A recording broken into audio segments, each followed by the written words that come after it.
This game has really had it all. But for the first time since 2019, McMaster is back in the playoffs. Connor, Wade, post-season. we are here. We made it. Let's go. Okay, so before we get to the postseason and the week that kind of settled everything out, our matchups this week, we are going to have the man himself, Gord Grace, head of the OUA, on this week to help us with these playoff breakdowns. But the matchups, Mac, Western, Queens, at Windsor, and of course your Ottawa GGs, going all the way to Tristan Aboud, Marshall McRae, and that rockin' Guelph Griffins roster under Coach Mark Soraya. Connor, cannot have asked for a better regular season. The postseason is gearing up to be a great showcase as well. I'm excited. Oh man, me too. Me too. Those playoff matchups that you just ripped off. I'm super excited to tee these ones up. It's going to be fantastic to have Gord Grace join us on the OUA show. But Wade, playoffs are set. Let's talk about how we got here. And let's start with the McMaster Marauders and the York Lions, because what a ball game, what an atmosphere, what a scenario. These teams going down to the absolute wire, literally back-to-back interceptions in an exciting end to this game. Nonetheless, Mac picks up a 24-21 win over York to seal off their playoff spot. Okay. We talked about this during the week about how, the way it's looking for games, there's a chance that this could mean more, but most likely scenario, it was win and you're in. And Yep. both of these teams knew that. And as the game kind of unfolded, it was clear in the out-of-town scores from Ottawa that both Laurier was going to win and Ottawa was going to win. So Yep. it was pretty apparent, at least to me, at the end of like the second quarter, maybe at the end of the first quarter in this York Mac game, that this is going to be the game that decides the final playoff spot. There's nothing else that's going to matter. It is going to come down to who wins this game. And This was essentially a playoff game in its own right. Like it was almost like in baseball, the wild card round is Yeah. kind of like the first round of elimination. Connor, in games this tight, you always are going to look for where could they have gotten more points. And immediately, I want to talk about the end of first half scenario for this York Lions team. Yeah. Because we both liked different aspects and hated different aspects about the same play, which I think is kind of a perfect spot for us, because usually that doesn't happen. Usually we're pretty lockstep. I think say, let's go back and forth on this, like just quickly, because what I liked about it was just, find your playmaker, get the ball in his hands and let him try to go make a play. I think they could have been a little bit more creative with the call, maybe. But yeah, I don't hate the idea of putting the ball in the hands of one of your best playmakers and letting him try to do something with it. I just think it was a little bit of a lackluster play call. No, and Connor, I think where I said, like, I love the play call. I love the aggressiveness to go for it, but we have to have the presence of mind with Sean Law that we have 5 seconds and we don't really have time to hit a timeout here. Like, if you're going to extend this play, the ball needs to be into the end zone or a clear jog in. I agree. And when you get the snap at 5 seconds, 2 slants coming from the boundary, check, 1, 2, not there. Okay, well, maybe we're at 2 seconds off the clock. Those 2 aren't there. Fire the ball out of the back of the end zone or dirt the ball somewhere near a player so that you can kill clock, because you need that clock to stop before 0 seconds. Instead, it wasn't to even extend and check it down to a playmaker where he has a chance to make a play. It was, let's just dump it off to Melcher Salunga on a bubble screen, who now has to break through 4 tackles from the 5-yard line to try to make something happen. Yeah. And when they started the drive with 26 seconds, it was a good start. And they hit the draw play to Melchis for 30 yards. And, if you're being nitpicky, like, he thought he could extend for a couple more yards, but when he got close to the sidelines, I was like, get out. You have 8 seconds, you get 2 plays, and you have a timeout. You're not really concerned. You get multiple shots. But even with this 5 seconds on the clock, Connor, I felt like Sean Law chose to put the ball in where we knew the clock was going to die. Even if he just went, and fell down and gave himself up before the 5 seconds, Yeah, you like have an at opportunity there for least they can get a field goal. And I know you don't want to give up yards or give up, but in that situation, right-footed kicker, right hash, 5 seconds left, yeah. 1-2, not there. Find a way to get the ball down. You can give yourself up. You can throw the ball away. You can dirt it near Melges-Salunga, but don't, for the love of God, put it back to a bubble screen where you have to rely on him breaking 4 tackles. As Yeah, good as a player he is, not ideal out of the half. no, that's a tough situation. I don't care if you're the best player in the best league in the world. That's a tough situation for anybody to be in. It's a huge what if in this game. You know, if they kick it, this could be a 24 game. If they hit the end zone, this could have been a 27-24 game potentially. But they come out in the third quarter, and Melchizedonga does finally find pay dirt with the 3-yard touchdown run. He had a very good game. But then, Lucas Baresi comes in for the 1 yard short yardage score, and moving into the fourth, it's kind of all Michael Horvat. He kind of played hero in the fourth here for McMaster, adding a 44-yard bomb, and then a 33-yard field goal, which kind of put them up 24-14. Now York did come back with a minute left here. Avery Ford had one heck of a catch in the fourth quarter here to give the York Lions a shot. And then they do what they need. The onside kick attempt was not stellar, not ideal, not what you want to see. But they do what they need to do, and they get lucky on this interception. But they come away with the takeaway to give themselves a chance. And I mean, I don't think we can pin that INT on Keegan Hall. That's a ball that gets tipped up in the air, and York comes down with it. But then, credit where credit's due. Mac's defense forces York into a third and long here at the end of the game. Josh Cumber comes away with it was really nice read, great interception. But third and 19, everybody in the stadium knows York's about to throw the ball, right? And what a moment for Josh Cumber, Connor. Remember, he was the guy in 2019 that, as a true freshman, was one of the interception leaders in the conference, and one of those big time, new on the scene, but felt like he had a lot of influence and energy. And for someone to start his career that high and then go through the lows that this MAC program has, for him to be the one that seals this rebirth into the playoffs, I felt was very fitting. It was a big part of that Yates run. And I do want to say one final thing before we move on from this game. Ball does not lie. The ball does not lie. So we were texting during this. They try the onside. I'm just sitting there texting you, why now? You have 2 timeouts. Your defense has been pretty good all day. Trust that they're going to get the stop, because 2 timeouts, a minute 17, that's a lot of time. You could essentially get the ball back with a minute left to play, and you're pretty comfortable driving the field in that situation. You've done it a couple times. They have a weird hit from the kicker. It doesn't even get 10 yards. All of a sudden, McMaster gets the ball. I go, okay, great. They can run the clock out. McMaster chooses to throw. Of course, the fluky tip up, interception. Yeah. I don't know. I felt like this MAC team has been running the ball well for a couple weeks, and then in the time it mattered the most to run the ball, they're like, whatever. You could really tell at the end of this game how much it meant to the McMaster Marauders to get this win, and I think it was really personified. And it's in the clip off the start of this episode. So if you want to go back and check it out, go back and check it out. But I feel like this was really personified when Keegan Hall took the knee, and then he just rips his helmet off and launches it straight into the ground. Pure emotion. He's flexing. He's yelling. This meant so much to Keegan Hall and the McMaster Marauders, and I think that moment really kind of encapsulated it for me. Yeah, it's we shared it on our social media as well, the pictures of it. Someone had a nice little snapshot series of it. But Connor, there was other games in the OUA, a couple that meant a lot, a couple that meant not so much, but we got a heck of a game from the Laurier Golden Hawks quarterback Taylor Elgersma and the Carlton Ravens quarterback Elijah Barnes.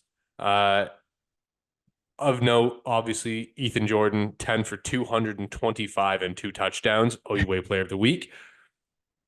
we could have gone either way with this one, but EJ going over 200 is insane. Oh Uh, yeah. he's had a heck of a year and has sometimes been overshadowed by his own quarterback, who has just in his own right been unconscious at some points in Yeah. the season. But EJ's been a big part of this team. He has made play after play, and he continued that in week 9 at Tag Park.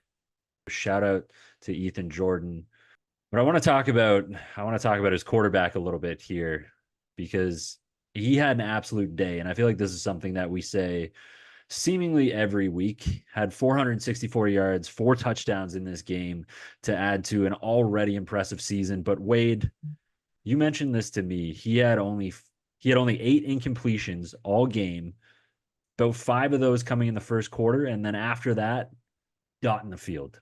Absolutely dotting the field. Yeah, no, I kind of lost count, but I think it was 4 or 5 of his incompletions were in the first quarter alone. So that means for the second, third, and fourth, that Nearly ball hit perfect. that ball hit the ground at most 4 times in 45 minutes worth of football. So and you may say, well, they just have so many playmakers. It's not like he's checking the ball down every time. He's taking shot plays and big chunks time after time. Like the only 2 people that did not have a catch over 10 yards was their fullbacks.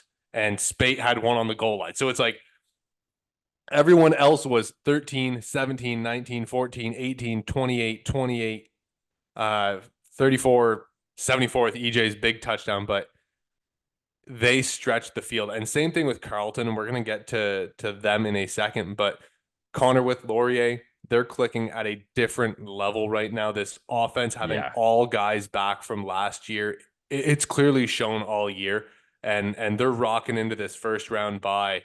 And Connor, remember, they had a week 2 bye this year. So Yeah. the Laurier Golden Hawks have run a gauntlet down the back stretch of this schedule with Guelph, Western, Ottawa, Queens, Windsor, and now Carlton road game. They get a much needed break, a much needed week off heading into the playoffs. Let's go to the other sideline in this game because I think we were talking about this off air as we were doing our prep here. But, despite the 44-24 win for the Laurier Golden Hawks, there is a lot to be encouraged about here if you are a fan of the Carlton Ravens, especially with the quarterback play of Elijah Barnes. Had over 400 yards in this one, 2 touchdowns. And I think, this is something we said off air, but for Carlton, you've found your guy. Elijah Barnes is your quarterback for the foreseeable future. Yeah, and of course you're going to have some receiver turnover here with Kasim and Tristan Reddy. Like those guys are getting up there in their eligibility, but it's now time to build around this quarterback, knowing that you can have one of the most electric offenses no matter who you play against. And Connor, to go toe to toe, and I know they didn't have the scoring output that Laurier did, but to go toe to toe with the Golden Hawks in terms of passing yardage and efficiency with the quarterback play, so promising. And I know that the Carlton is probably upset about how the season's gone because they had a lot of really close games that could have flipped the season around. Like they could be looking at a 4-4 year or a 5-3 year, but certainly exciting. And we'll talk about this more in the off season, but heading into next year with Elijah Barnes, it's all gas, all green lights, hit the road, get some guys around him, and let's go play some ball. Yeah, absolutely. I'm really, really excited to see what is in store for Carlton's Elijah Barnes, but we do have more games to get to. Wade, continuing on, the Western Mustangs taking care of business against the Windsor Lancers.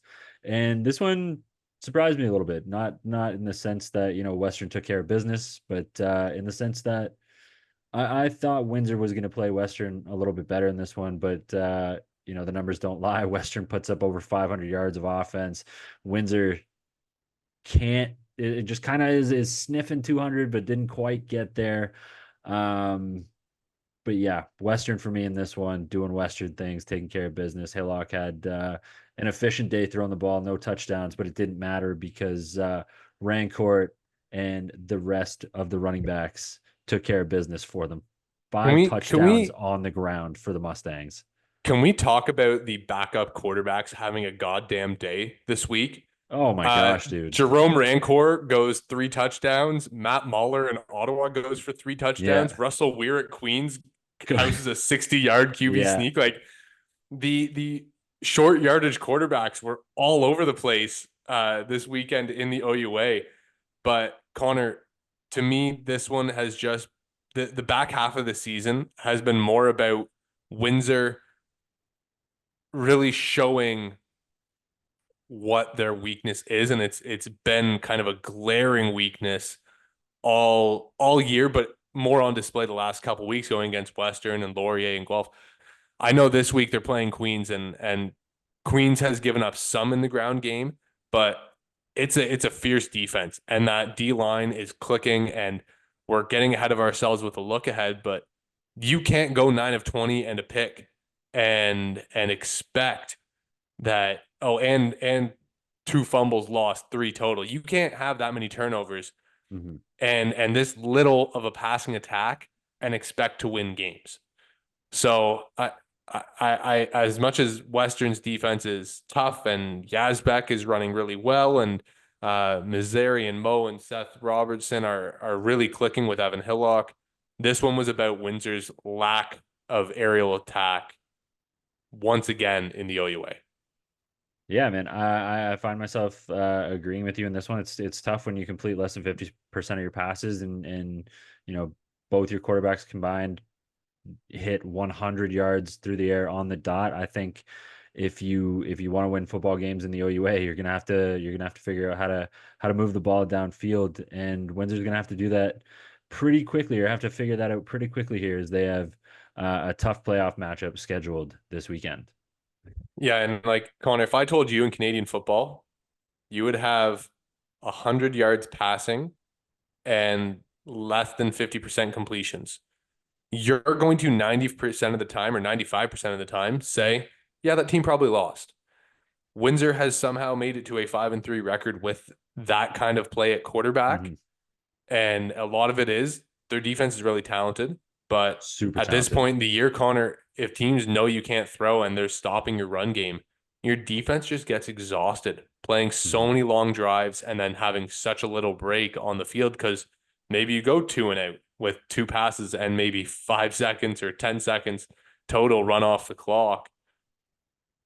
It's really tough on your defense and your special teams to continuously put out that high rep total. And maybe that's kind of what we're seeing here with Windsor.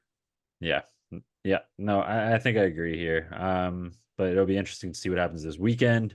Again, let's continue on here. 2 games left to get to in the OUA. And let's go to this Waterloo Queens game. You mentioned the Russell Weir 60-yard touchdown. I think that's kind of the highlight in this one for me, in Nathan Rourke type fashion. We saw this play a few years ago in the nation's capital. Russell Weir taking some inspiration, but going to the opposite side is Nathan Rourke and outdoing him by about 10 yards. Nonetheless, hell of a play. Queens taking care of business in this one. 54-7 win over Waterloo. And Wade, I talked about Russell Weir, you talked about Russell Weir, but I really want to talk about this defense, because we were texting back and forth beforehand, and we laid down an over-under between us for Queens sacks at 5.5. And this defense did not let us down. They had 6 sacks on the day en route to the big win over the Warriors. Connor, they hit 5 in the first half. This one It was was an incredible not day. not really that close. I want to correct myself earlier, Connor. I talked about having short yardage quarterbacks scoring a lot. Rancor 3, Russell Weir 2, Mahler 3, and Barisi 1. So we're at 9 total on the weekend short yardage QB touchdowns. So shout out to those guys for doing the dirty work on the goal line.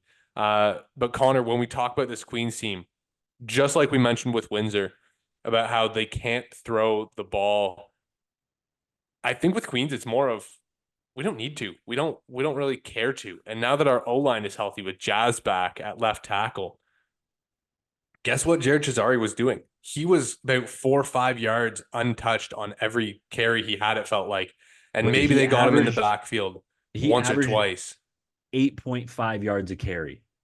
Well, I hate to break it to you, Connor, but Russell Weir I averaged know. 16.3. But no, like Jared even the, Chisari on 16 attempts was averaging 8.4 yards a carry. And I know he had the 35-yard long, but but that there is was that is lots of very there was indicative lots of of this Queens long O-line. carries, and they weren't just long carries, they were long bruising carries where he's Yeah. taking a guy and pushing him around. And I like even the backup running back averaged almost 5 yards a clip. So I think with this Queens team, whether they have Vreekin or whether they have Anthony Leo there, they can throw the ball. And I think Logan Walton, the freshman receiver, has done a fantastic job this year. Falcone has been a really good addition in the slot, kind of taking over where Aiden O'Neill got a lot of his targets over the last couple seasons. I know Falcone played, but the volume was not as big. And Nico Cuomo out on the outside, like that Cuomo family is so athletic and he's so big and physical that when he gets the ball in his hands, it's tough to bring him down. And this team is really stout offensively. Like they're going to chew clock, they're going to play their game. But like you mentioned, 6 sacks. Ian St. Arnaud has added a return aspect to this game that is like Jimmy Allen was the last Queens returner that I can remember. I guess Ben RN had 1 year, but Ian St. Arnaud was shades of Jimmy Allen this year, where every time he touches the return, you can feel like a bubbling in the stadium where they're like, oh, is he going to do it? And there was a couple, like Waterloo missed a surprise onside. It got called back for a penalty. The next time they kicked it deep and Ian just took it 60 yards back. And I was like, oh, he almost housed it. Then his first punt return, he almost houses that one. So he obviously was special teams player of the week, 309 total return yards. So this team is well rounded. They're well balanced, and where some other teams we have like they can't run the ball, or they can't pass, or they really struggle to defend the pass. Queens, it's just kind of like maybe we will if we decide to. We usually play our game, so if we want to pass, we will. If we want to run, we're probably going to do that too. So excited to see how this team does in the playoffs, and if Alex Freakin can come back from injury, what he looks like after missing over a month. Yeah, it'll be interesting to see who is under center come Saturday. But Wade, we got one game left to get to. My Ottawa GG's cleaning up against your Toronto Varsity Blues, 49-7 win. Josh Jansen looking pretty good in this one, going 17 of 19 for 289 and a touchdown. Charles Asselan was rolling with 104 yards. No touchdowns, but I mean, he was still averaging almost 6 yards a carry. And then you mentioned Matt Mahler, 3 rushing attempts for 3 yards and 3 touchdowns. What a stat line. What a Canadian football stat line if I have ever heard one.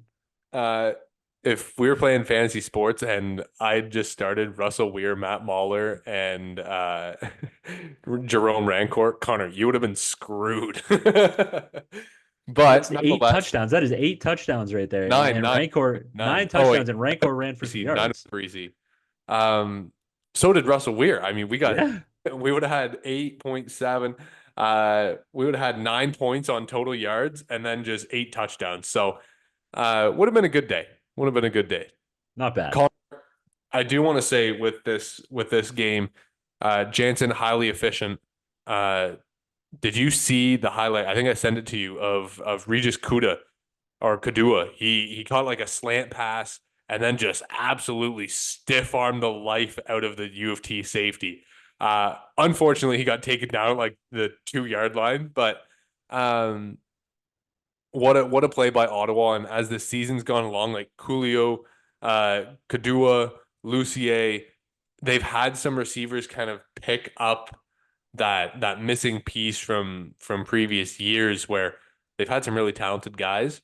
They've now moved on, and these young receivers have emerged with Josh Jansen being at quarterback, and we've talked about that, so we won't harp on that a bit more. But with Jansen there, these young guys get a chance to be excellent playmakers. Yeah. Ottawa's a young team right now with a lot of really good playmakers. Defensively, I thought they looked really solid in this game too. They were all over the ball. They had 4 TFLs in this one. They had an interception. Yeah, Ottawa's looking pretty solid right now heading into the playoffs, and I'm really liking what's going on, especially when they feed Charles Asselin the rock. 104, 104. 104. Connor, he's gotten more efficient as the season's gone on. You know why? Because they can pass the ball and everyone's not keying in on Charles. So, Yeah. with that being said, they've got a tough task to play against the Guelph Griffins. Excited to see that one. The rare time where the OUA's non-combatants get to face each other in the postseason. So a first look for both of these teams at the physical run game, and of course the passing expertise of Jansen and Aboud. So we'll break that down later in the week. But Connor, I think that's all for us here with the OUA. I think so too. I don't think there's anything else to recap here. I think we touched on it all. Excited to get to the playoffs. Super excited to get to the playoffs this weekend. As always, you can catch those games on OUA.tv. Make sure to do so. They're going to be very exciting. Wade, anything else to add before we close this one out? Yes. Please check out the Richardson Stadium punt, pass, and kick opportunity going on at the Vanier Cup. You can sign up now for high school students. It will be held at halftime of this year's Vanier. If you win this, so if you're at high school and you win this, like say you go to Connor School Frontenac and you win the punt, pass, kick, you get a full set of team jerseys from T. Litson, who has Nike jerseys available. Just want to put that out there. All student athletes that participate in the semis will receive a free jersey. You'll be recognized on the video board during the game. There's a lot of opportunities for your school to sell tickets at discounted prices. This is fantastic opportunity to me. I mean, we're going to be there. The Kingston Grenadiers are going to be helping out. So obviously the club I coach in the fall. But Connor, punt, pass, kick. If you want to look like Andy Reid in that old video where he has the Ram style helmet on, and you're just pounding a ball down the field, now is your chance. Do it in front of a big crowd at Richardson and get your team some free gear. All right. I think that cuts it. We'll catch you guys later this week again with Gord Grace joining us. Very excited for that one. We will see you later in the week.